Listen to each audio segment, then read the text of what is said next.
Hey, everybody, and welcome to the Blind and Bob Show. I'm blind. And I can see. So this is episode 2 of the Blind and Bob Show. We're going to be going over some software development careers. But before we do that, I'm going to go ahead and let you know how I met Blind here. Oh boy. This is the deep lore that they've been wanting since episode 1. I know. Everybody has been asking us since episode 1, like, how did you guys meet? And I'll let you know right now. So I met Blind under a bridge. He was sucking off punks. And I said, my man, what are you doing with your life? He said, hey, don't make fun of my career choice. For your information, I've made $120.25 today. And I said, what dude paid you a quarter? And he said, they all did. The sad part is that it's a true story. But luckily, meeting Bob has changed my life in many ways. Many good ways. Now I only have to suck off like 5 punks a day to make rent. Yep, you got to know your worth. And we'll be talking about a little bit about that today.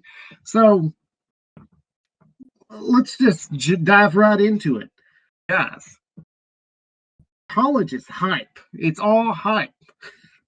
They're going to tell you the whole conception of what a career in software development is like that you're fed throughout your college experience is stuck in the 90s. Today, we're going to tell you what a career in software development is really like. We've been out of school for about 2 years now, and we have a little bit of insight into this. And now we're only going to be talking about the things that we have experienced, which is startups and consultancy firms. Yeah, some people can be lucky enough to not have to go down the route that Bob and I have had to go down. Whenever they go into the software firm or software field, but for the majority of people, this is kind of the route that you can expect, I think, is fair to say, wouldn't you say? Yeah, at least for the majority of people that I know. I would say that if you're in like an Ivy League school, you've got it set. Like you can get into Google easy. But or one of the other big FANG companies. But for people at we're not going to say which one, but we went to a basketball school. And when you go to a basketball school, even though you learn the same material, because you learn everything on your own anyway, you're just going there to get a piece of paper that validates that you know something. Everything you learn, you actually teach yourself. But even though you know the same material, it's hard to get people to look at your resume, I think. Oh, I definitely agree. And I just kind of want to like touch on something that you said there. Like I could probably count on one hand the number of actually decent like instructors that I had during I think I was there for like 5 years. That sounds about right. But during that, I went through a lot of instructors, and I can count on my hand, like one hand, how many good ones we actually had.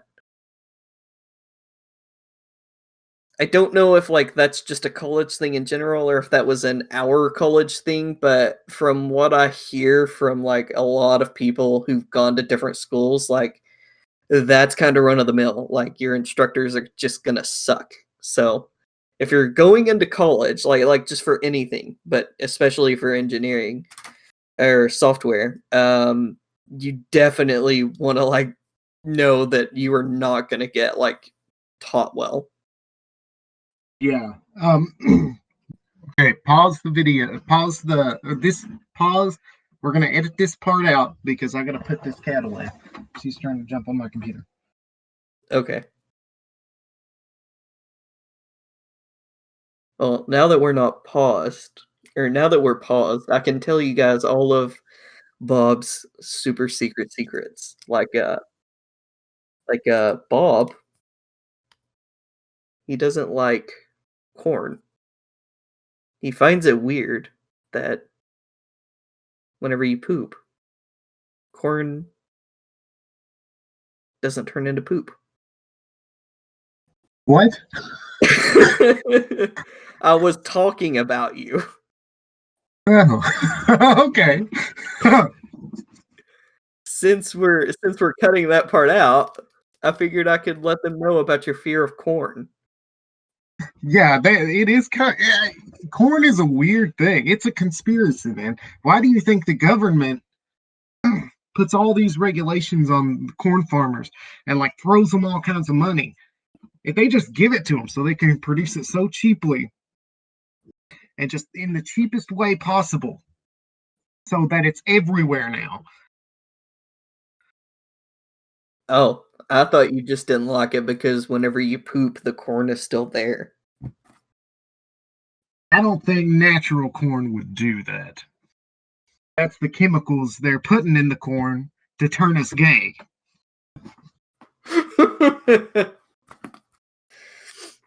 So what about the water? That's for the frogs. We aren't affected by those chemicals, it's just the Yeah, frogs. yeah. The corn chemicals hit us. So I've went to 3 different colleges, and I took classes at 2 different colleges. I was enrolled in. What happened to the third one? Did you just enroll? Yeah, I was enrolled, and I never showed up. But I can say, yeah, there is a very limited number of instructors at any college that's going to be worth a damn. Yeah. And like I said, I don't know if it's like just the field that we go into because like I mean, whenever you hear like, a tech guy, like you don't think of like someone who can communicate very well. You think of like a hermit sitting in his mom's basement eating pizza rolls. Like that's just what you think of. And I mean, to a certain extent, we're sitting in our mom's basement eating pizza rolls.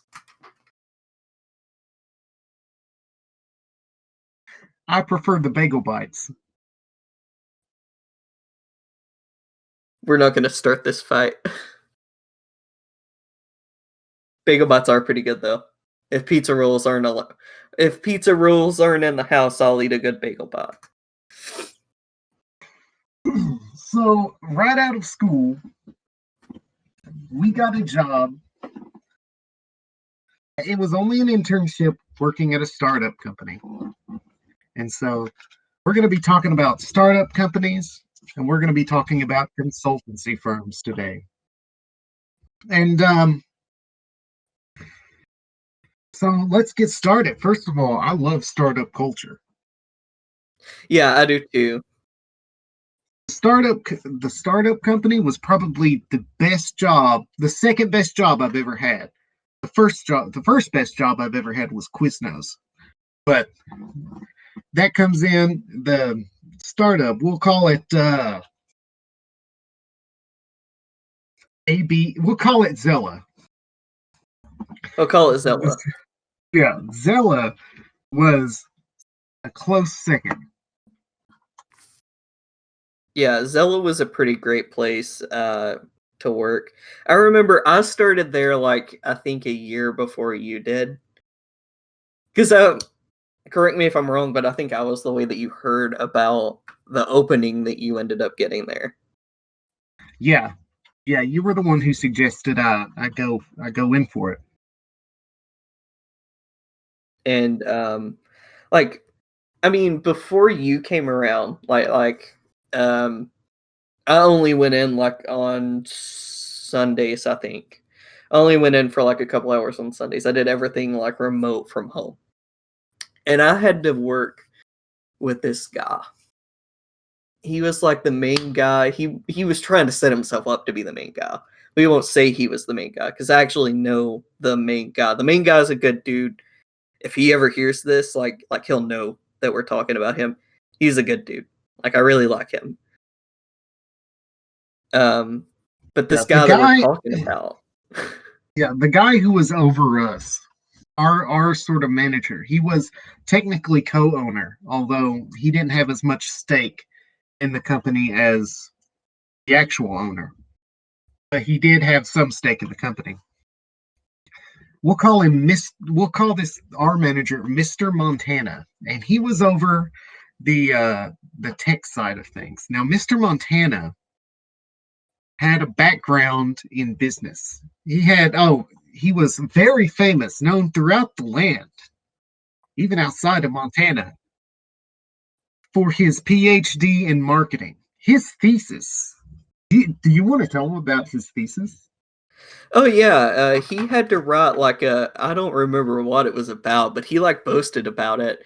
Like, I mean, with how big this thesis is, like I would hate to imagine how small his penis is because like this thesis was like 80 pages long or whatever. He gave it like an exorbitant like length.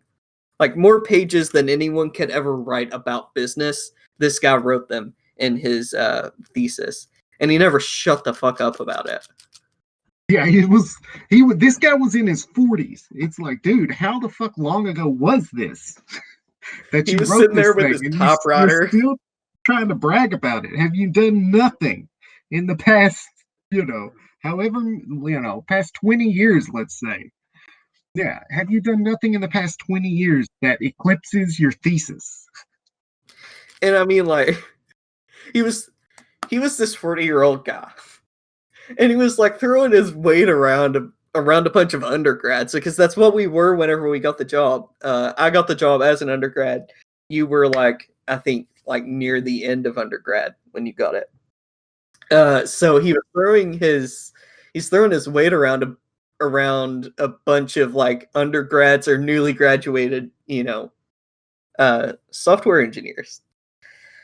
And like I mean, I don't understand that. Like, what is it with people who have like big degrees who like want to throw their weight around, people who are like half their age? That would be like me going to like a 10-year-old and being like, "Hey, I have to pay taxes, bitch," and then smacking him. And it's a big degree in something useless. Yeah. It's marketing. It's a PhD in marketing. Why the fuck do you need a PhD in marketing? And what, like, he didn't even do anything with it. He ended up being a math teacher afterwards. Oh yeah, I always forget about that. Maybe he just likes throwing his weight around, younger people in general. Could you imagine being in his math class? So we were computer engineers. This guy, he was a marketing, marketing graduate student turned math teacher who taught himself some JavaScript and HTML and CSS and thought, oh, this is all there is. This is all there is to the entire field of like technology. And this guy needs to build a device that uses the owner. He needs to build a device that uses different microcontrollers and things like that. Oh, I can do that. I know JavaScript. Yeah. Like it was a device that needed tactile feedback, right? And like you need a bit more than JavaScript because in this guy's world, like Windows 3 was written in JavaScript. Like Apple, Microsoft, like all these big giant companies, they were built on the backs of JavaScript and only JavaScript. That was because that was all he knew. Yeah, he didn't even know like a good JavaScript framework. He just knew vanilla JavaScript and would use jQuery, and that's it. He tried to get Blind here to roll his own framework for writing the front end of the website that they were wanting to put up, and for making browser based video games. Yeah, I was making browser-based video games using jQuery, which I mean, like, it wasn't the worst thing that I could have been using to make, browser-based games. There were definitely worse things that I could be using, like basically anything else. But I mean, like Node, for example, Node.js, like that's one of the things about Node.js is like it's really responsive, it's really quick, so like they use it for games. And he wouldn't use Node. I tried to convince him to use Node. Like because it can be used very easily to make games. Like that's on their website and everything is that you can make browser-based games with it. And like he was like, I'm not using Node because Node has a lot of bloatware. And I mean, to be fair, Node does have some bloatware, but at a certain point, the ends do justify the means. Like, it has all these things that I'm probably not going to use, but it has, so many of these things that are going to make my job and make my life 10 times easier that just aren't there in jQuery. It's hard to do in jQuery. He was a huge software minimalist, and like I get the whole software minimalism thing, but when you're in a startup company and you're the head technology guy of a startup company, you need to put something out that works. These guys were going on grants. They weren't making any revenue. Best, like, you need to get something that works out fast just so you can make a little bit of revenue. They did have some plans for that, and so tell Oh boy. tell him what Mr. Montana was trying to push. Oh yeah, Mr. Montana. Tell me if I'm talking about the wrong thing because like there were a lot of things that this guy tried to push. Uh I'm not gonna go into what, Zella like was doing overall, but just know that Mr. Montana had a lot of ideas that did not fall into the realm of what Zella was trying to accomplish. One of these things was, those, stereo speakers that you can plug up to your stereo and it lights up along with your music. You can get those for like $30 at Walmart, 30 or $50 for a decent set. Well, he wanted to like make our own brand. And like he wanted to like sell them for like $150 or $200. I think that's what you were talking about. Yeah, he went around and asked everybody. We had a big focus group meeting for this. He asked everybody, all of us we're all undergrads from the same school, from the basketball school, and we're all here on an internship. They couldn't afford to actually hire anybody. But we're all here on an internship, and he goes around asking everybody, what would you do if I gave you one of these for free? And they come up with some like, some kind of thing like, oh, I think I would do this if I got it. Then he got to me. I was the guy, I was like the right in the middle of the whole semicircle that we were in. He got to me and he said, what would you do? And I said, I would probably re-gift it because this thing is worthless. And if I could probably, and I definitely wouldn't buy it because I could probably get it cheaper at Walmart. There's not a big audience for this kind of shit. And then after that, everybody started trashing it. Like I mean, I remember whenever that happened, this other guy like directly after you basically said the same thing. He's like, I mean, I wouldn't use this because like I listen to music, but I don't want lights going off whenever I'm listening to music. He's like, I play games because those were things that Mr. Montana had like mentioned that we could use these things for, right? Was listening to music, playing games, yada yada yada. He's like, I wouldn't want it going off whenever I was playing games. It would either be behind me or it would be distracting me in the worst case. So Yeah. And then he goes, after that guy spoke, he goes, listen, you got to understand target audience. I mean, you asked us what we would do with it. We're not And your target audience, and obviously. I mean, I would argue that like to an extent, like our age demographic at that time was the target audience. You know, like early to mid 20-year-olds like would be the target audience, but like at the same time, like because that's what those things are like targeted for. But at the same time, like they're out of style. Like I remember whenever they were big, they're not big anymore. You know what I mean? Yeah, yeah, exactly. And I don't know. I was never into these knick-knack sort of deals. This isn't. I want when I buy something, I want it to be useful for something or consumable. Yeah, I'm the same way. And I feel like a lot of people like within our demographic are like that. Like there are definitely people who are there for like cosmetic things. But like he was like trying to like push it as like a hip thing and like push it as like the thing that like every young person is gonna want. We were like young people and we were like, this is shit.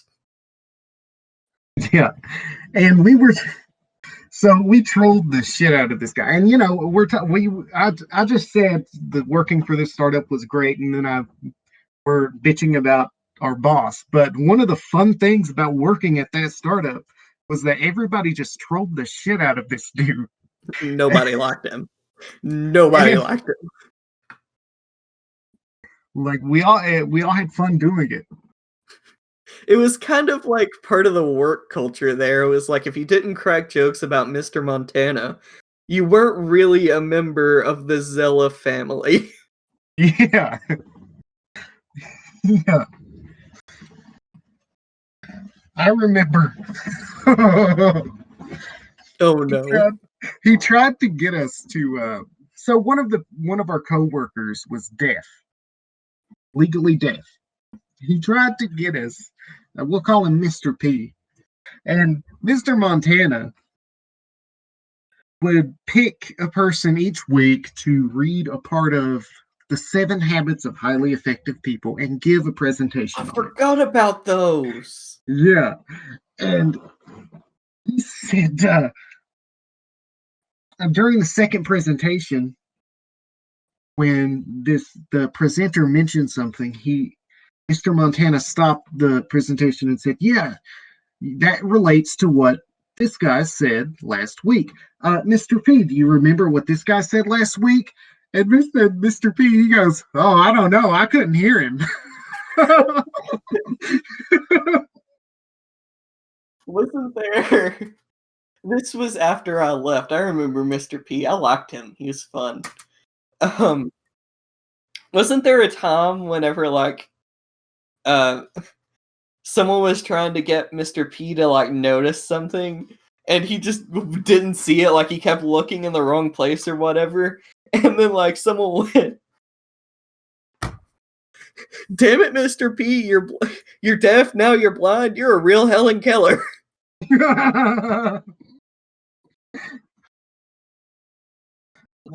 I remember Mr. B would always brick he would always brick the boards if they were using. He would. And then I think before either of us were on there was this other guy who worked there. And, Mr. Montana was really adamant about not smoking in the building. Or around the Not, building. yeah, not even vaping or anything.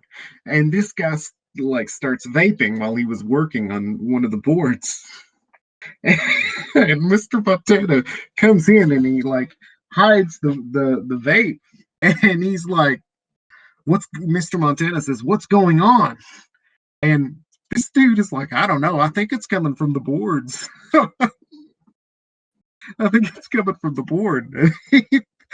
He spent like apparently it was all day that he spent trying to figure out what was wrong with the board after that. It was so stupid. Like, I mean, oh lord. That was good times. Them was good times. Like, I know we're shitting on this guy. Like, and we did report to him in a way. So like in a way we kind of had to deal with him, but at the same time, like, I don't know, the pros just outweighed the cons there. Like, it was shitting on him definitely helped.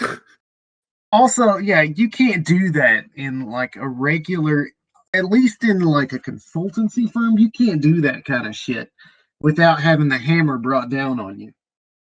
Yeah, no, definitely not. If I shat on one of my coworkers or one of like my bosses to one of my coworkers or whatever, I would be fired so quick.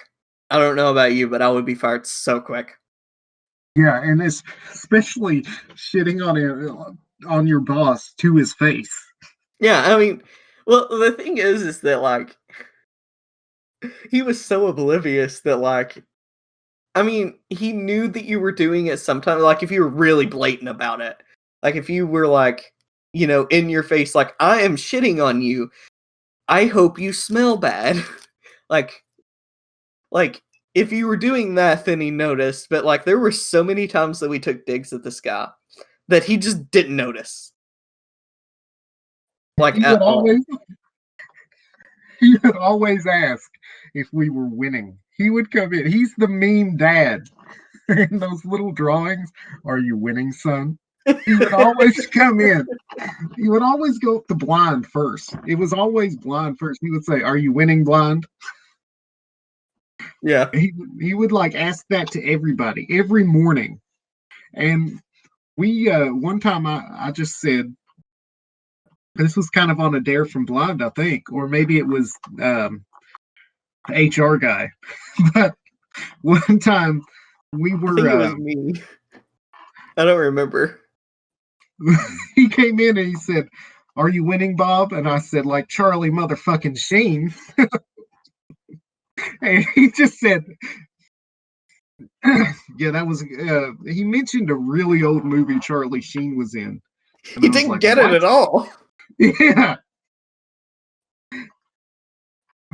yeah. And I was like, I've never seen that movie. I know Charlie Sheen from Two and a Half Men and Tiger Blood and stuff like that. Yeah, he was in, I think, Red Dawn is the only other thing I knew him from. Yeah, you know what? It might have been what he spoke about that Mr. But Montana was he was talking like a about. child actor back then, or really young. I don't remember. But yeah, that became a meme in the office. Like, me, you, HR guy definitely did it. um, front desk guy did it too. Like, basically, we got like half the office responding with Charlie Sheen, like Charlie Sheen. Yeah, So like,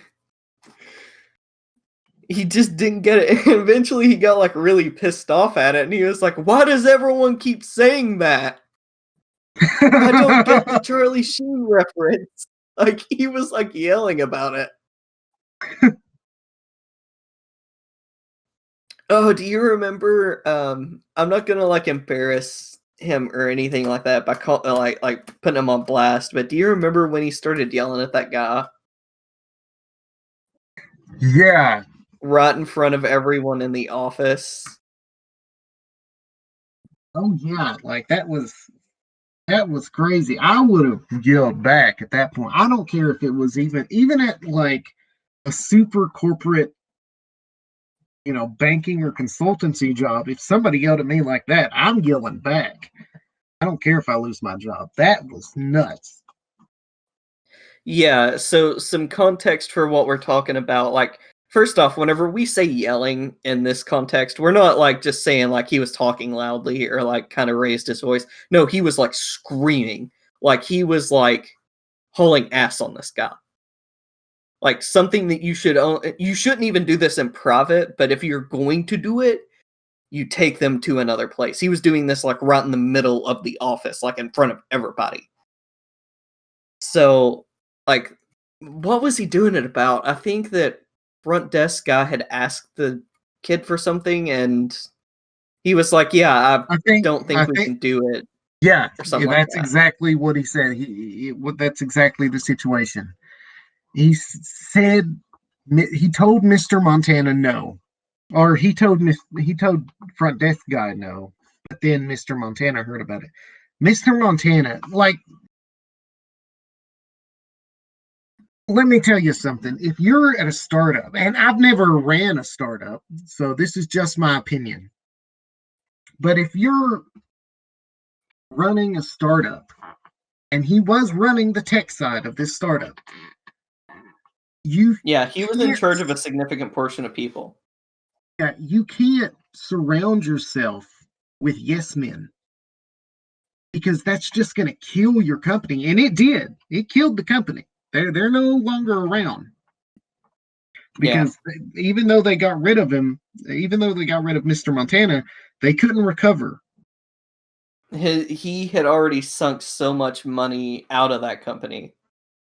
Like, they stayed afloat for a while after they got rid of him, but I don't think that they, were able to pull out. No, I don't think they're around. Because he sunk Yeah, his teeth deep. like, you can't just be looking for people who are going to confirm your biases all the time, and that's just my, like, I'm a dilettante when it comes to, you know running a startup. I've got opinions about it, but I don't have any skin in the game there. I've never done that. So don't take my advice, but it just seems like common sense that you don't want to surround yourself with yes men and people who are going to suck your dick 24/7. You want uh you want people to tell you when your stupid idea is stupid. Well, I mean, you want that in general anyway. I mean, like any person worth their salt, like wants that. Like, if I do something stupid, or if I like say something stupid, I expect like you to be like, "Hey, that was kind of idiotic. You need to backpedal on that, or you need to rethink that."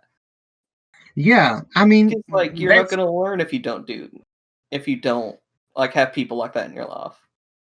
exactly, that's true, but a lot of people like don't do that. And like a bigger job, like a corporate style job, they can get away with it. When you're working uh, in a higher up position in a corporate environment, in an established corporate environment, you can get away with surrounding yourself with yes men and having your stupid ideas fail time and time again, just because nobody's got the balls to tell you no. You can't get away with that in a startup. Well, bigger companies like you were just talking about, they have money to flush down the toilet. Like they just do. Like that's the idea of being a big corporation is you just have money to throw at stupid shit.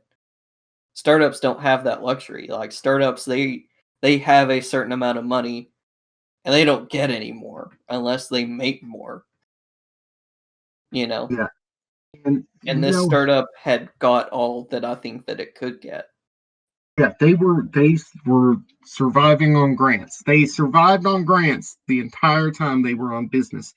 They were in business. They weren't making any revenue whatsoever. Um, the owner had some money coming in from his side business that he did own, but they weren't making any revenue with Zella. Yeah, Um, yeah. and by the owner, I don't mean Mr. Montana. I mean the guy who like had to go down with the ship when this thing fell. Yeah. And I mean like we mentioned a bit like earlier in the podcast, like near the beginning or whatever, like we're shitting on Mr. Montana specifically here. But like the actual owner, like he was a bomb dude. Like he was spectacular to work with. Yeah, the Like he was actual a really good guy. Like he's the kind of guy that you just want to go have a beer with or yeah, just hang out with. everybody there was fun. Even Mr. Montana in his own way was fun. He was the butt of everybody's joke. And Yeah, that's what without made it Mr. fun to Montana, work. it wouldn't have its identity, would it? Yeah. But I mean, and also people who like entrepreneurs, people who start startups, like that's an extremely commendable thing to do. Right? They're taking a big risk, and basically, if the risk pays off, then it's not just them who benefits; society could potentially benefit. I know a lot of people would have benefited if Zilla's main project took off. Oh yeah, it would have changed an industry. Yeah, Um, but there is a lesson to be learned in that failure, and that is, and it's one that like he has taken to heart because like I've talked to him since working there, right? And like me and him were talking, and like um, we were talking, and he said, if I had the hindsight, if I knew what I know now, like I would have stayed far away from this guy. But like it Mr. Montana was a wolf in sheep's clothing. You want to be very careful with who you trust with the livelihood of your company or with the livelihood of, just anything. Like you want to be like careful because there are people who are going to try to take advantage of you, who are going to take every dime or penny that you can get from the grant and try to benefit from it. and Like I don't think Mr. Montana was acting maliciously. I do think he was taking advantage of the situation in order to, but I also think he wanted to see the company succeed. I think Mr. Montana's problem is he talked the talk, but he couldn't walk the walk. And he legitimately thought he could. Like he legitimately thought that with my knowledge of JavaScript and HTML and CSS, I could learn this. I can learn how to program microcontrollers and build boards and all that stuff really easy. I think he legitimately thought that. He's arrogant enough to think he's like can master anything in a week. yeah, and that's what I was trying to get at. You've got to be careful with who you trust with this kind of stuff because like people can like walk a walk and not know what they're talking about at all. Yeah, make sure that somebody when you never listen to anybody's advice if they haven't been there and done that. Yeah. And I say that even though I just commented on startups without ever having uh,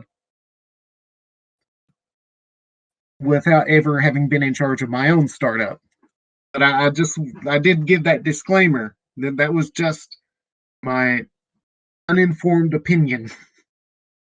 Yeah, take anything that you hear on this podcast with a grain of salt because Bob and I, whew, we're a bit retarded. Yeah, it's retardation at worst, infotainment at best.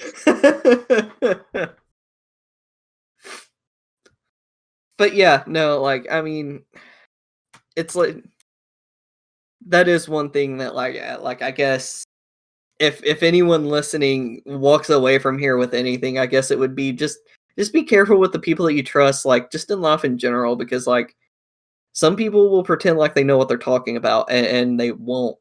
Um, and I mean like if it's just a friend, that's one thing. Like if it's just a buddy that you have that's doing it, it's one thing. But if you start like trusting them with money or whatever, like you're up a creek. You know what I mean? Like so that's one thing that like I hope that I guess people take away from this episode. I would say even if it's a friend. Like I've got a story that's unrelated to our topic today, but here's the deal. One time, so I had this friend. This was right around the time that I had just quit college for the first time I went. You know, the college that I never went to any classes to. I stayed there for a semester, then I dropped out. Right around that time, one of my friends from high school, we were talking on Facebook, and he said, "Man, I'm going to this community college, and and studying this trade, and I really hate it. And my passion is in animation, and I want to get into animation.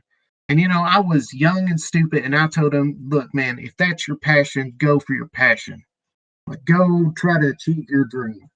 So he dropped out of the community college, like where he was learning a pretty lucrative trade, and he went into an online school for animation, and he got good at animation, but it never panned out for him. That advice ruined that boy's life. Like he's in I don't know where he works now. I haven't talked to him in years, but unless he went back to trade school or to a community college or something, or maybe just apprenticed for some kind of trade, I can guarantee he's working at a restaurant or, some kind of dead end job like that, gas station.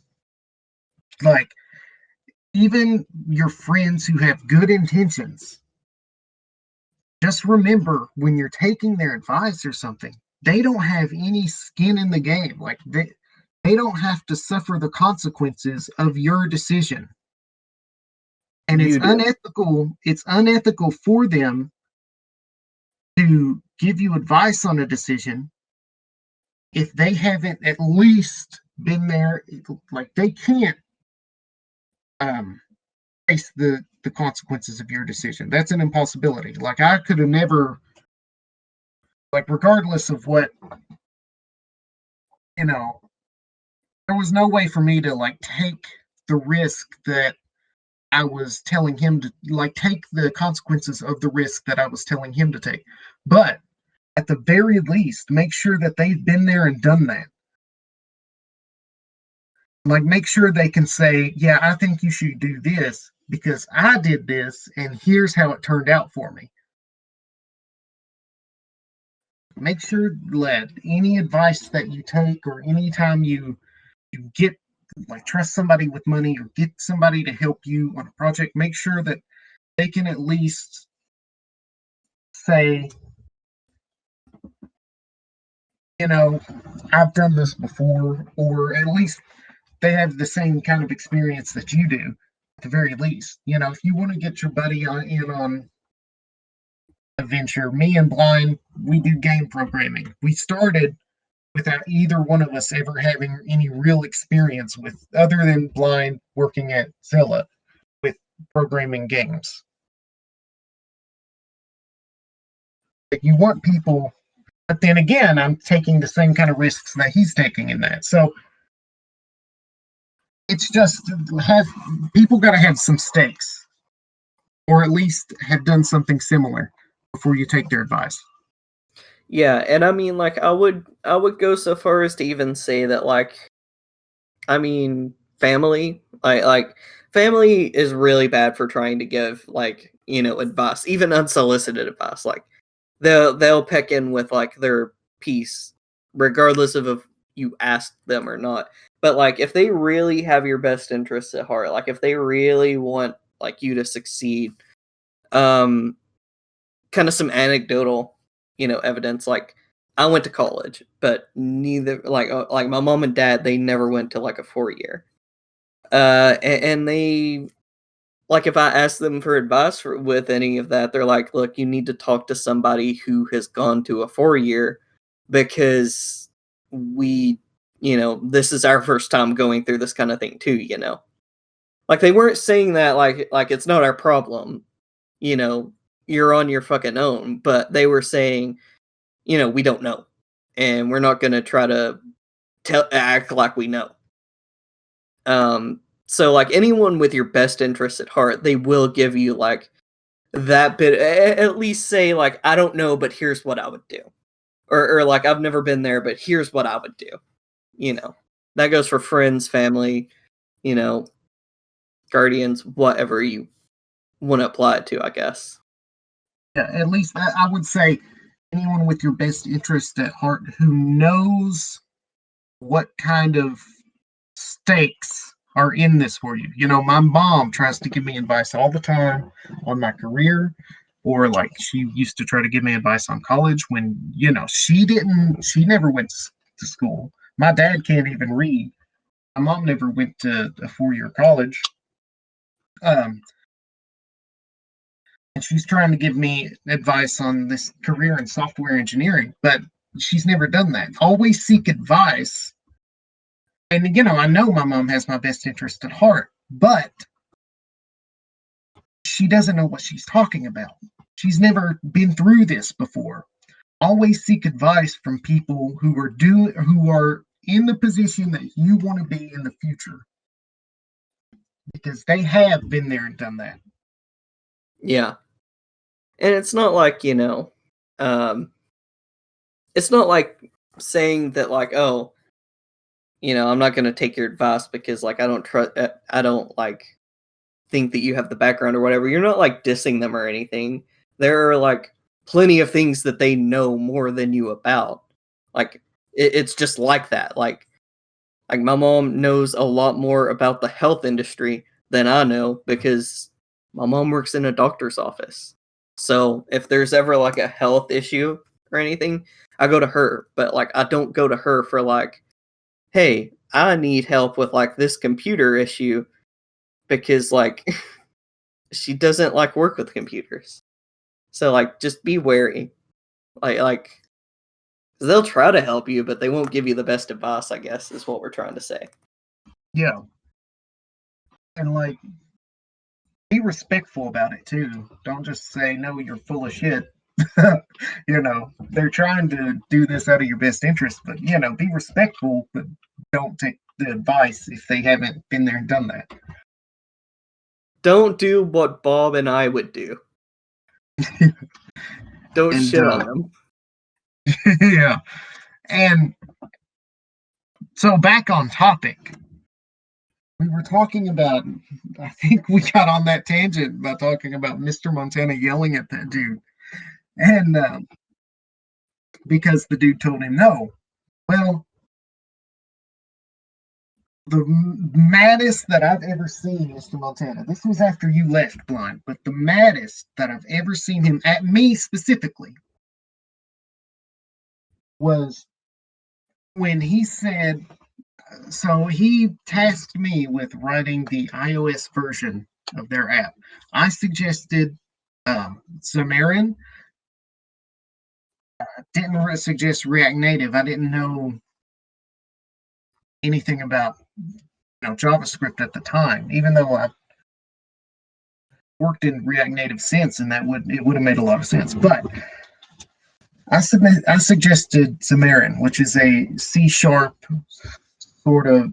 It's a C# platform that's similar to React Native. You can program. You can develop at least parts of your app for both Android and iPhone at the same time. He wanted it all done natively.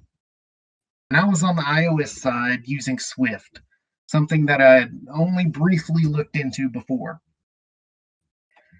He wanted to hook into some callback to like the website of Zella. And there was a specific way of doing it with Swift, and he tried to get me to do it in a similar manner to what the Android team was doing with their Java code. And I said, he asked me to do this, and I just said, I said I can't do that with Swift. And he took me to that big room where we gave our presentations, and he made we'll call him Mr. Bear. He made Mr. Bear.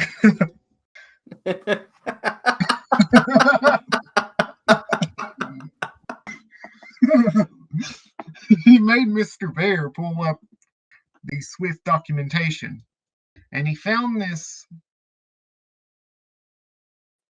He found this code that he thought did what the Java code did, but it didn't. And he explained it to me, and I was like, no.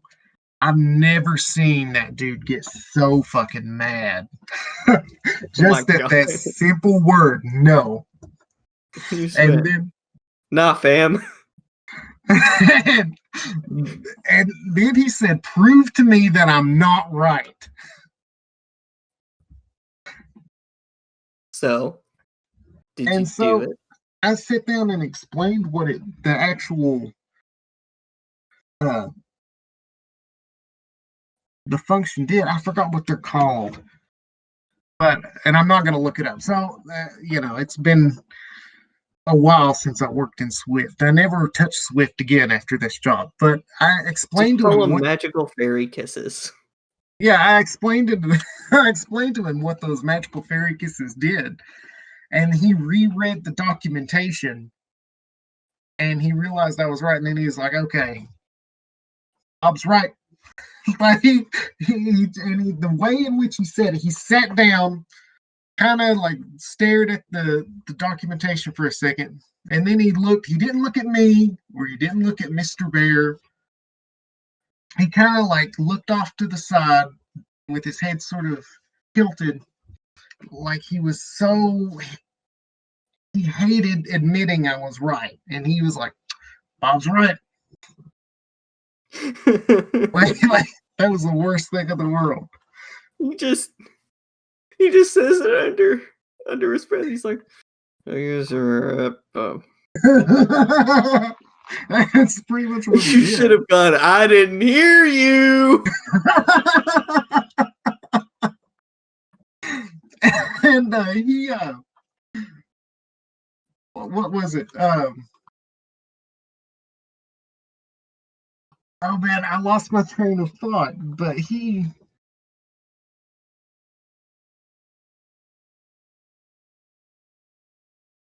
dang it, I lost it. I can't remember.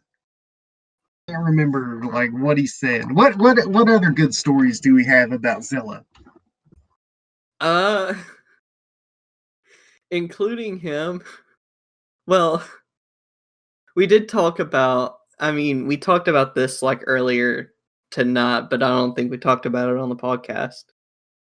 He would always say, "Oh, me and Blonde are gonna be working in up in my office." Like he made it like this big thing, like we're gonna be up in the tower toasting champagne together. And like it wasn't like that at all. Like he would say, "Hey, come upstairs today," because his office was on the second floor. And he'd be like, "Come upstairs today." I'd go upstairs, and he would be like, "I'm just gonna pop downstairs real quick," and he would leave me for the entire day upstairs. His office was fucking freezing because he was from like, I don't know. I think he was from Montana, but his office was always fucking freezing. He always wore shorts too, like basketball shorts. But and then like anytime, I think he just didn't like me in general. Maybe it's because I'm disabled. But What's your anytime, What's your disability blind? gosh, I don't know, Bob. Why don't you put two and fucking two together?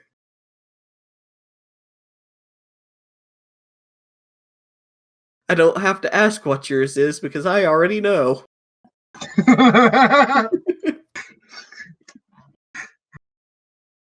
Um, but anyways, anytime like he would call me up to the office, he would go downstairs and leave me in the office all day. Anytime he would call, tell me to stay downstairs, he would stay up in the office. Oh yeah, and anytime he was in that office with me, he was watching The Americans. We didn't talk about his fetishization of Russia. Oh God! So one time at lunch, this guy. So this guy had. I swear to God, she had to be a mail order bride. She She was too had to calm be. for him. Yeah, she was hot. He was She was hot. definite. He was definitely not. But one time we were sitting there at lunch, in the big conference room, and he pulled up a map. He went to front. He asked front desk guy, and me, blind front desk guy, and HR guy were like, we were the Zilla crew. We fucked shit up. We He were the asked, goof offs. yeah, he asked front desk guy to pull up a map of like Eastern Europe, and he pointed out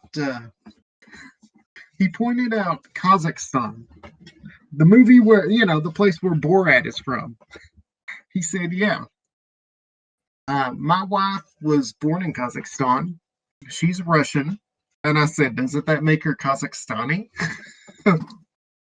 He talked to you like you were retarded. what? What did he say after that? He was like, okay, let me repeat myself. She's Russian. And then you were like, but she's from Kazakhstan.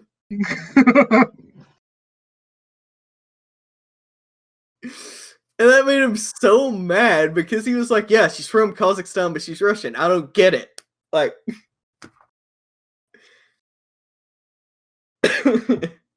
Yeah. like, I mean, I don't know about you, Bob, but like, I don't know much about like Russia or the Slavic area of, Europe. So like, I don't know if Kazakhstan is like its own country or if it's like a territory of Russia or whatever. Like, I don't think that's common knowledge in our part of the world. Kazakhstan is its own country. I know that from watching Borat. It used to be part of the Soviet Union, and I suppose she was born in In that while era. Yeah, she was born in that era. And I guess there's some sort of political heat there between like Russians and Kazakhstanis. So I don't know. Yeah, Maybe if you call someone who was born during the USSR era of that, that country, maybe if you call them Kazakhstani, they get like super offended. Well, I know. I don't know if she would get offended, but her husband sure did. But he then went on to describe after talking to me like I was retarded. He then went on to describe his trip there to go and get her. I love this story. This story is so good. You can tell it better than I can. Go ahead. The thing that sticks out to me most was that he bragged about visiting some kind of stand and the woman behind the stand asking to touch him because he was an American. Like he got so he was so like that must have been the first time ever. The way he spoke about it, that had to have been the first time ever that a woman touched him. That was his boob touch moment. Yeah. Like everyone remembers the first time they ever touch a boob, right? So like that was his. Except she touched his arm. Yeah, except she touched his arm. He was he was telling this story and yeah, I went to Russia. A woman touched me for the first time.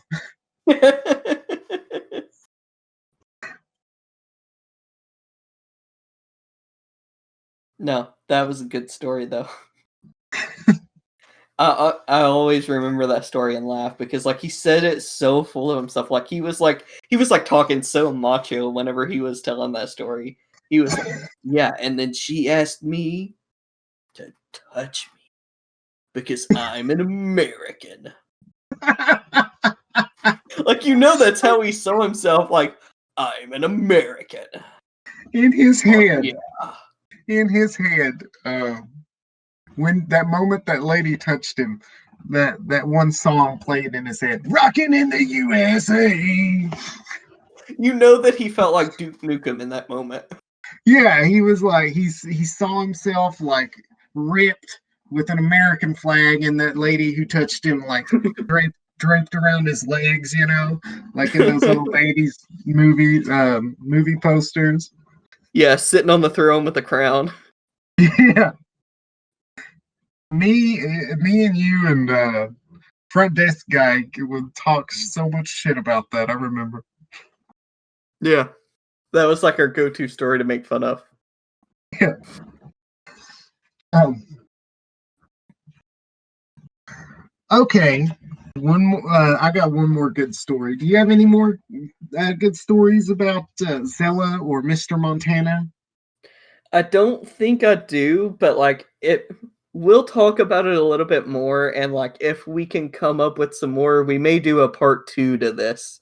Or like have a little segment that's like wrapping off the stories that we kind of Yeah. missed.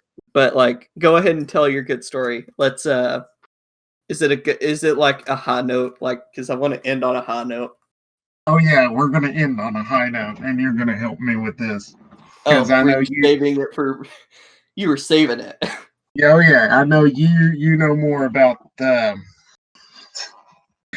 what happened after we left than I do. So when we first got hired on, all of us interns, he told us all to write I don't know, some kind of statement about ourselves and who we were. Not like a mission statement about what we wanted to do, but just about who we were. His was, I am. Tell him what yours was.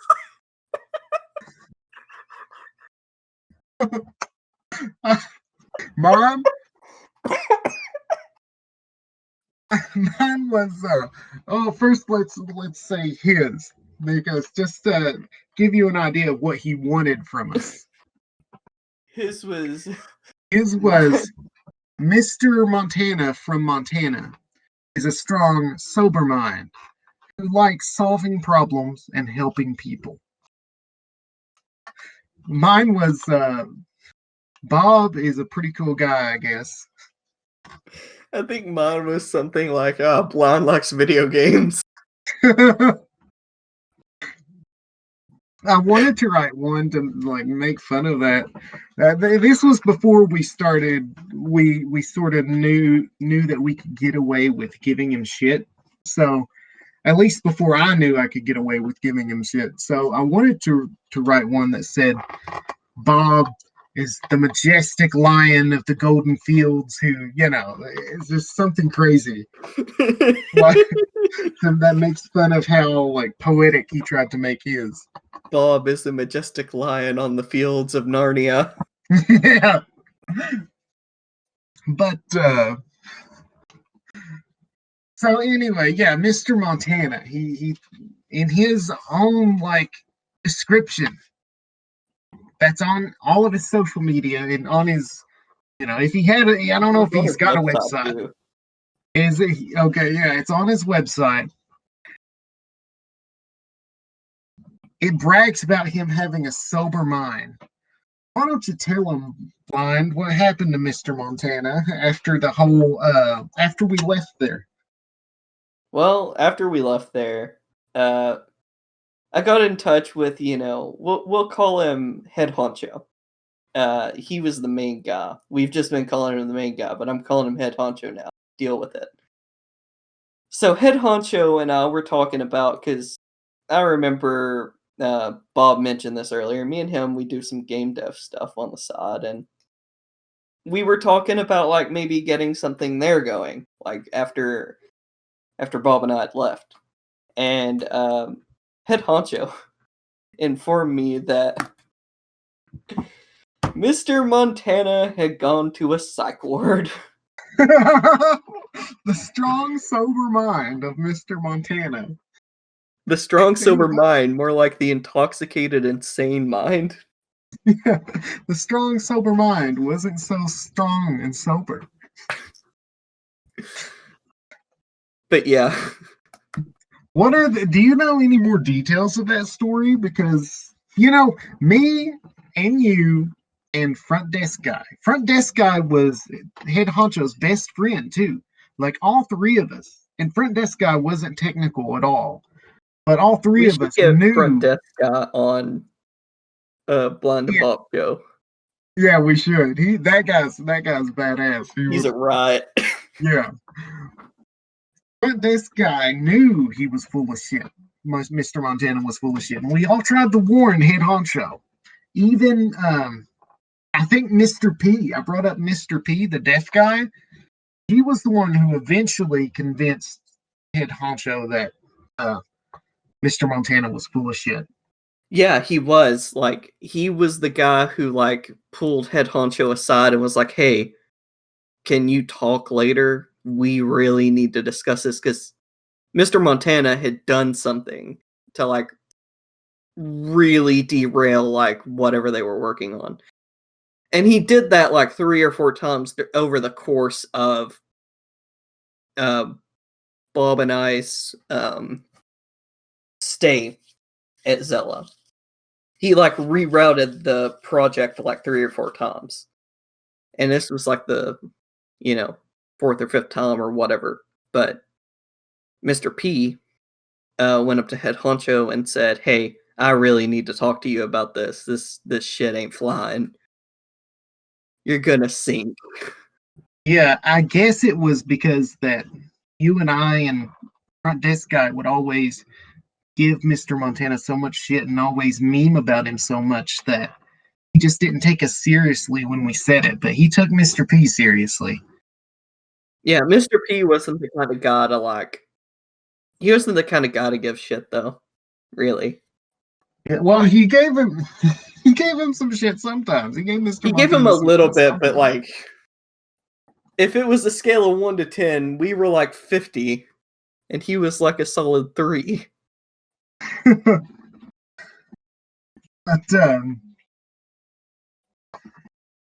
he head honcho fired Mr. Montana, and then do you know the details of how Mr. Montana got put in that psych ward?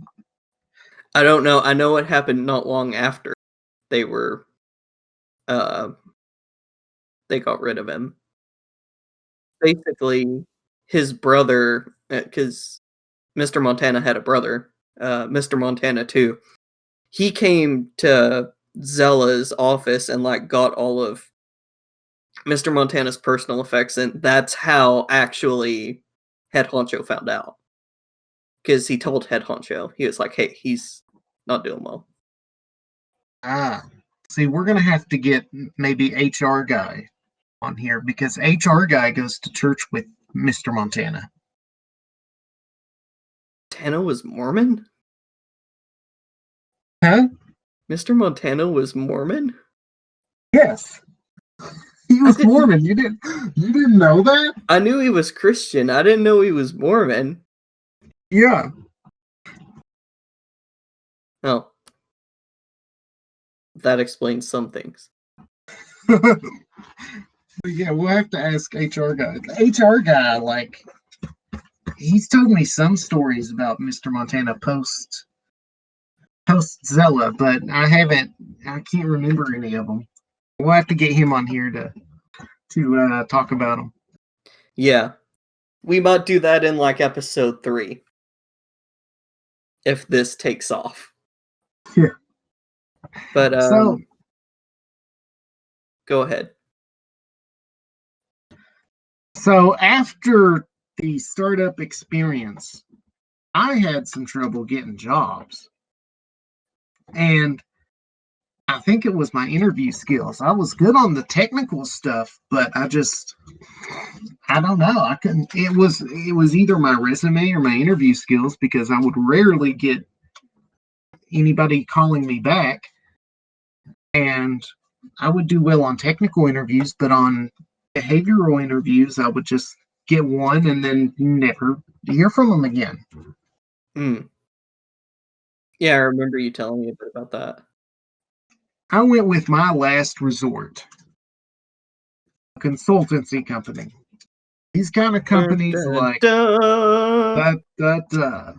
these kind of companies like Revature or what are Infosys is another one, FDM, TCS.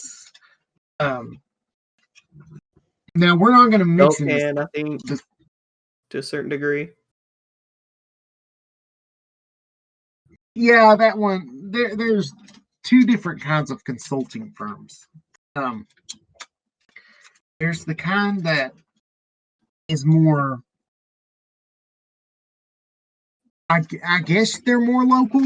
Like they serve certain states, and you don't have to go through any training. You just they have a job. They find somebody to fill that job, and you usually take a pay cut because the job is going through this consultancy firm to find you. But that's it. Like other than that, it's just like working a job normally. But then there's the kind of like Revature that will make you go through training so that if you quit and you get in big trouble and you have to pay money, I'm in the latter kind of firm. I'm not going to say which one it is, but it's a pretty big one, Yeah, and that was my last resort. yeah. I ended up getting a job, and then pandemic season happened, and I had a pretty decent job. Pandemic season happened, and we got a lot of layoffs, and I was unfortunately one of them. But um, I wound up in a company much like the one that you're describing. Yeah, so I thought we could talk a little bit about our experiences in those sort of companies. They are not good. They are god awful. Don't Yeah, do it. yeah, Like don't do it. they pay you well below industry standard. And I know, well, I don't want to say, well, my company at least pays me well below industry standard. They send you through training so that they have an excuse to make you pay money if you quit. The training is horseshit. Fun Like the fact. training is a bunch Oh, go ahead. the training is a bunch of slides that you could read that I mean, like a YouTube video would help you understand this stuff a lot better. And it just goes over very basic things that you would learn that you already know if you went through school. Yeah, and like, I mean, it's hard because like they force you to go through it. It's not like a thing where you select to go through it or only certain employees have. Everybody has to go through it. I had to go through training for mine, and it was mostly stuff that I either did learn at university or could have learned at university.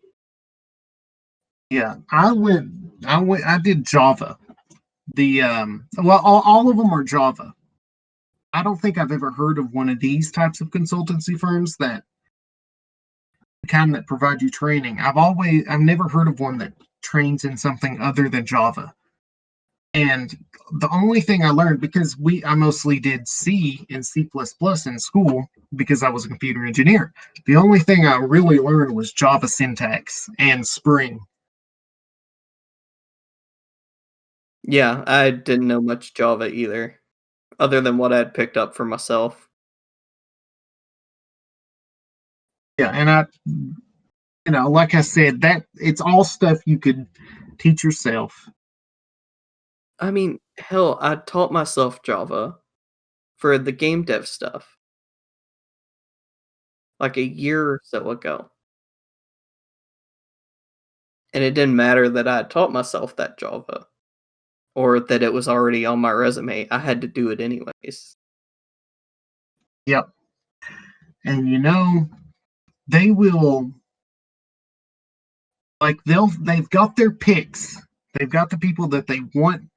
The people, at least in my company, the people who are going to get placed with the client get placed early. A lot of other people, they just don't reply back to.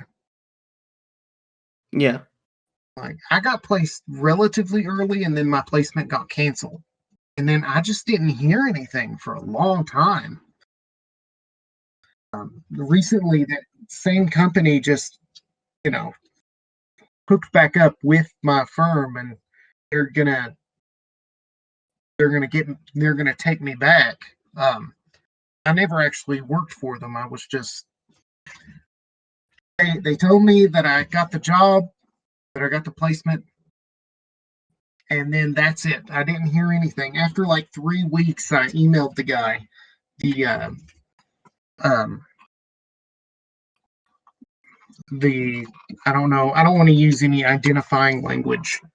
The guy who set me up with the job, I emailed him, and he said, "Oh yeah, that was canceled. Just look for a new placement." Like, I wasn't even told that my placement was canceled. I was sitting there for weeks just expecting to start any day. And it had been canceled for God knows how long. Yeah. See, you mentioned, like, we were talking about that training earlier. So they do that because, like, I don't know, like, I was looking into the, like, lawfulness of this, but bonded labor in the US is illegal. Like, it's considered anti-worker in the US, and there are laws against it. So the only way these consultancy firms can really work is through bonded labor, because they train like they have to hire you on for a certain amount of time, right? Well, the reason that they give you these trainings, it's not to better you, it's to get around that bonded labor, it like it being illegal. Yeah. There's a heavy penalty for trying to quit before your contract is up. Yeah. So, like, some companies will charge you like $50,000 if you leave before a year. They say it's because of training, but it's really just thinly veiled bonded labor. It doesn't like it's a gray area in the courts still. Like, because a lot of people in the courts are like, yeah, that's still bonded labor, and then there are some who are like, no, it's not. I know my company has been sued multiple times, and they always win. Almost always win. I think one of my friends found a case where they actually lost. And why don't you go ahead and talk about your experience, and then I'll tell you mine. So, I mean, I've only worked on I got placed like you I don't know if you've been placed yet or not. You've been at your company longer than I've been at mine, but I've already been placed. And, like, first off, they placed me while I was still in the training. So I would have to do basically, like, I would have to do like 6 hours of the training stuff. And then would be expected to do like at least that much in for my customer. And for a while, I just thought I was like doing the customer work like on the side, like because they told me that training should be my priority. But um eventually, like, I got flack for that. They were like, "You're not like producing results on the customer side." And I'm like, "Yeah, because I'm still in training." And they were like, "Well, you have to put in the extra time." I wasn't paid for any of it. And then crunch time, and I know crunch time is a thing that happens. I'm salaried. I don't know if that really gives anything away, but most of these companies work on salary.